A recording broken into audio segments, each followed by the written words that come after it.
Welcome. You're listening to the Leading Hope Podcast. My name is VJ Williams, here with my friend and pastor, Kevin Jack. Thank you for joining us and taking time out of your day to become a better leader. If you're new, we release a new episode every Wednesday. We'd love for you to subscribe on your favorite podcast platform. And also share this with a friend on Facebook, YouTube, and Instagram. Please rate and review on Apple Podcasts. A few extra minutes will absolutely help get this podcast into the hands of so many more leaders just like you. And visit leadinghope.online. Get updates. Find out more about the Leading Hope community. Today, Kevin, we start brand new series. You've titled this series Leading Me, and this is episode 178, 3 Pillars of Self-Awareness. I cannot wait. This is going to be fun. Yeah. I'm excited about this. Let's go. Yeah, so we're spending the next 3 weeks talking about this idea of what it looks like to lead yourself, and that's what I want to jump into. And here is the big idea for the series, that leadership is about ownership of problems and solutions, leveraging ability for continuous improvement. But if you gain influence, ascend in position, but you do not increasingly master self-leadership, that your leadership will be short-lived. Ooh. The most difficult person to lead is always the person looking back at you in the mirror. And so every aspect of leadership will flow from and tie back to self-leadership. And so that's really at the core of everything that we talk about. Self-leadership is at the center of it. As what we're looking through. And so I just kind of want to spend 3 weeks and just to really get into hey, this is what self-leadership is all about. And so I just want to, if I could, just build the structure for it today. This is maybe not the most applicable episode we've ever done, but I do believe it's one of the most important episodes we've ever done. Yeah. And I apologize because I'm going to fly through content. Okay.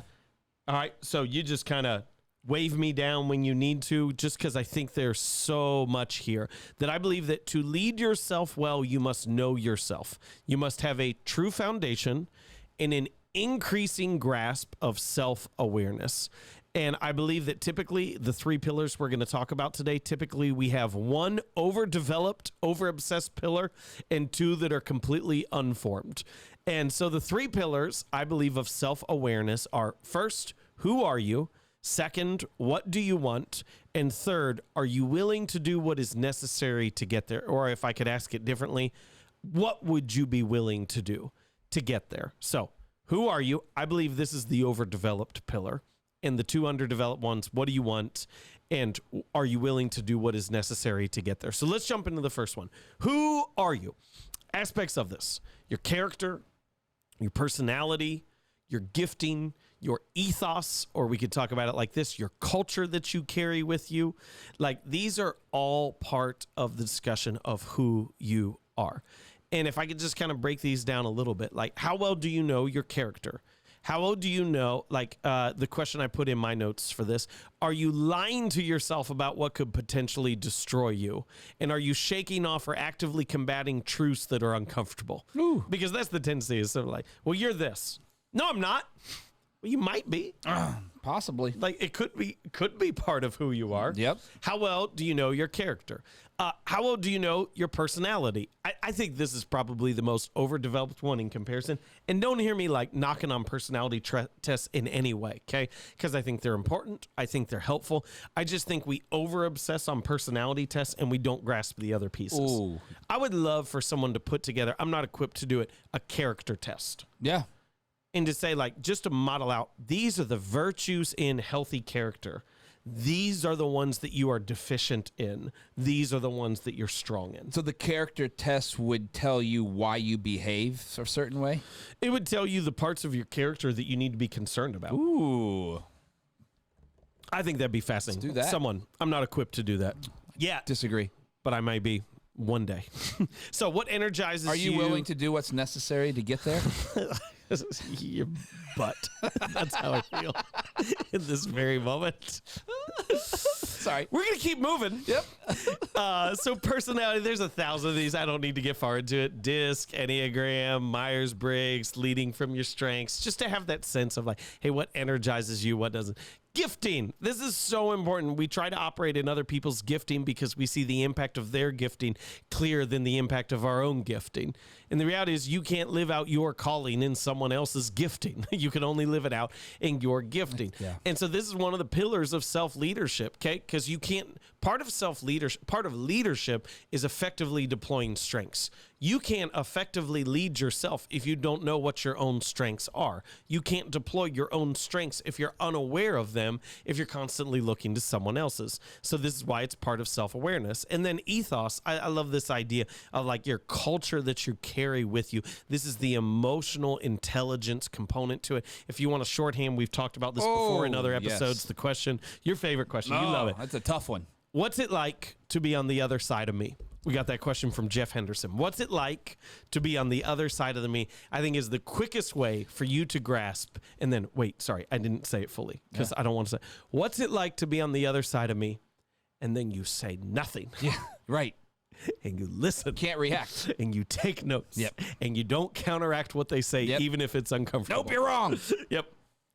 Wait. Love it. I love this. There's this list from Warren Bennis on how to know yourself. And he said, self-knowledge is built on these 4 principles. 1, you are your own best teacher. 2, accept responsibility, blame no one. Oof. 3, you can learn anything you want to learn. And 4, true understanding comes from reflecting on your experience. It says other people's perspective is helpful, but true understanding will only ever come from reflecting on your experience. And I believe that's the first pillar. And I believe it's the overdeveloped pillar. And I believe that one spot of personality is the most overdeveloped part of the overdeveloped pillar. But I believe that is key. Like, hey, you do have to know who you are if you're going to be able to lead yourself. Good. Keep rolling. Oh, yeah, man. The accept responsibility, blame no one, just real quick. That is so powerful because here's the thing. If you can do that at a high level, you will stop discounting people for where they are and actually start leading them for where you've been uniquely designed to help them see. Yes. You can't do that if you start blaming them. You'll never move them past where they are. Accept good. it. Good. So good. Pillar 2, underdeveloped. Pillar 2, what do you want?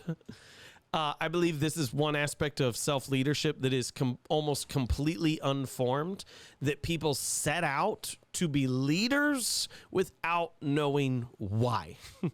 Interesting. And if I could quote Warren Bennis again, this is from, he's got this great book on leadership. That's not like, he doesn't have a great book, like the book is on leadership. Cool, same page. It sounded like I was saying he has a great book on leadership, but the book's title is On Leadership. Yeah. Cool. Same page. It's probably on leadership, too. It is. Okay. This is what he says. No leader sets out to be a leader. People set out to live their lives, expressing themselves fully. When that expression is of value, they become leaders. So the point is not to become a leader. The point is to become yourself and to use yourself completely, all your skills, gifts, and energies in order to make your vision manifest. Oh, no. Isn't that awesome? It is, but now I've got to change what I say at the end of every podcast. 20 minutes to become yourself. No, let's just keep it. Let's keep it to become a better leader. Okay. I like that. But he's good. I know. Oh, yeah, I get it. I get it completely. I understand exactly what he's saying. But I think sometimes people, they aspire to, I want to be a great leader. And it's just like, why? Yeah. Yeah. Like, I don't think you, because, and I think that informs the third pillar in really important ways. But people set out for positions of leadership without knowing why. And so then when it actually gets into the grind of leadership, they're frustrated. There's this other quote, Stephen Sample, former president of USC. He says, many people want to be president. Few people want to do president. Many people want the role of president. Yeah. Few people want the actual activity of being the president. That's good. Yeah. I loved it. Yep. So just to like, ready? Assignment. Yep. In the middle. What do you want? Yeah. Yeah. Like, why? Why do you care so much? Is it like, if we go back to motivations as we talk through some of the previous episodes, like, is it power? Is it achievement? Is it success? Is it income? Is it impact? Like, what is the reason why you're setting out to become better, to better yourself? I think it's a noble, worthwhile goal, but I think you should first actually like figure out, and And what ends up happening is there's kind of these like two categories. There's mercenary leaders and visionary leaders.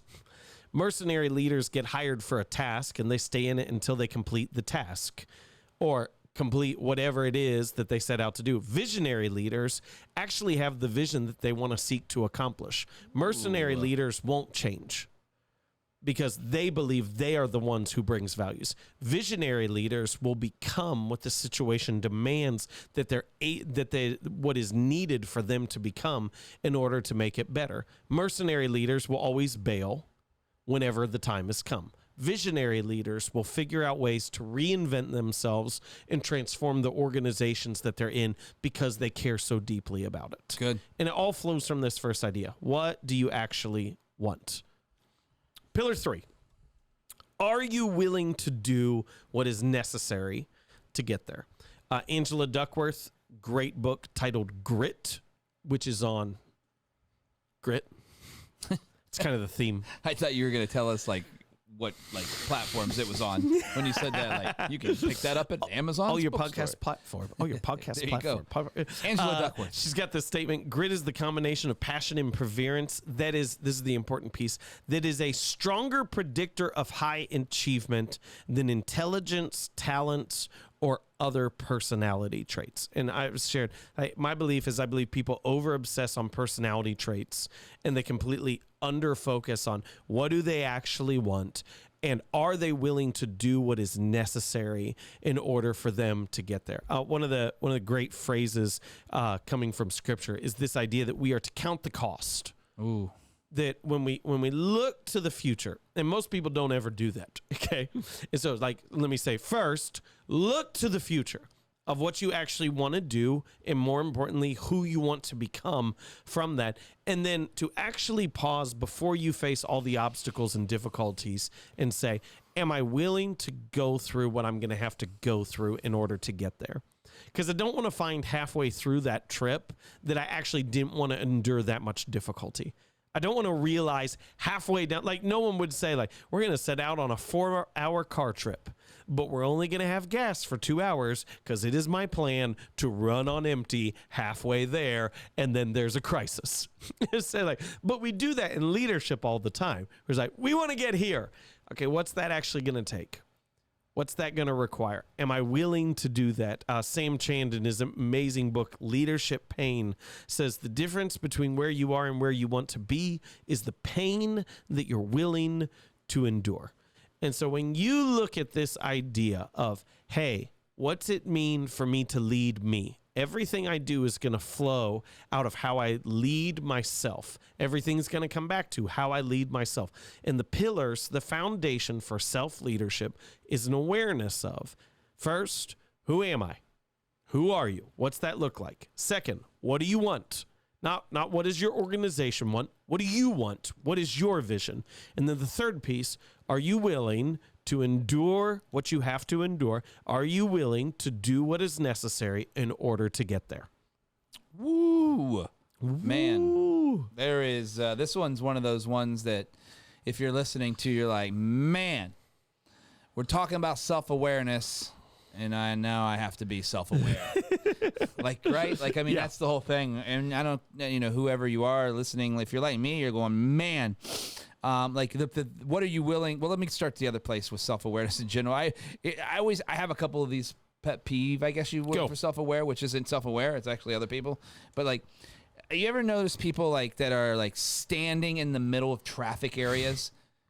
They're completely unaware of the space they're taking up as thousands of people are trying to get to a spot. Or like the family that decides we're going to walk 5 wide instead of splitting up 2 and 3 or 2, 2, 1. And I'm thinking in that moment, is it? And I'm being very serious. This isn't. I'm not challenging their intelligence, anything like that. I'm seriously asking: are they just that unaware of self? Oh yeah. Like, and because I don't get that part of it. Like, I get other things, but like that, it's massive amounts of people. We're not talking like, hey, your wife's mad at you and you're standing in a block so she can't get in the shower because you want to finish the conversation. Not that. Not one person, right? Like, it's thousands of people. So like most of the people understand what's happening except for that. Yeah. It's just a self-awareness issue in that moment, and they just don't get it. Yeah. So, I mean, I think it comes to this idea. So the larger question that you're asking, and to say, like, how deeply does self-awareness actually affect us, and how effective could we possibly be on really developing self-awareness? Yeah. My son talks really loud everywhere we are. His volume in a basketball arena is the same as his volume at church. Yeah. Like he just rightfully so, because this place is alive. At a fancy restaurant that I should have never taken him to. I should have left him at home by himself with a sitter.